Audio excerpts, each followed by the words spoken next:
This is our 2023 Jeep Grand Cherokee Laredo. Gonna come in the beautiful diamond black clear coat, LED headlights. You have the chrome accents all the way around, like with that front grille, looks so nice. Under the hood, you're gonna have a 3.6 liter V6, which is gonna have just around 17,000 miles on it. And you can go forever in these things, so you have a ton of life left in them. Gonna have some really nice 18-inch wheels with some well-equipped Goodyear tires. This is going to be a four-wheel drive vehicle, so you don't have to worry about any type of snow, rain, anything like that. On your side marker, you're going to have, first off, you're gonna have the heated side markers, and you're also gonna have blind spot monitoring, let you know if anything is in your blind spot. Turning our attention now to the tailgate and the trunk, going to have a backup camera back here.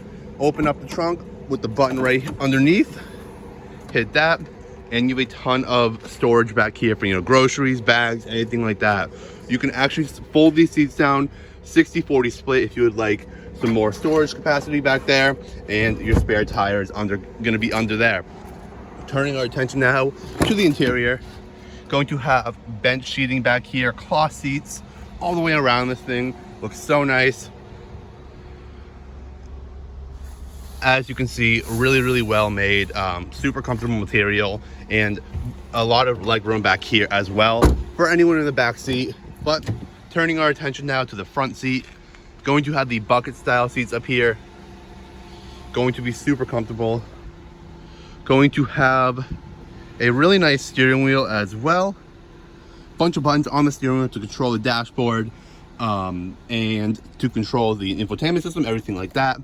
Really nice digital dashboard, and a huge Uconnect 5 system. We have Android Auto, Apple CarPlay, whole bunch more. You can control your climate control through here, all that. Above, you're gonna have some of your safety features and buttons, lane keep assist, traction control. You can turn it on and off depending how you like.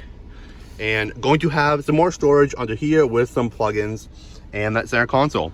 If you are interested, please feel free, reach out anytime, give us a call, or come on in and check it out for yourself.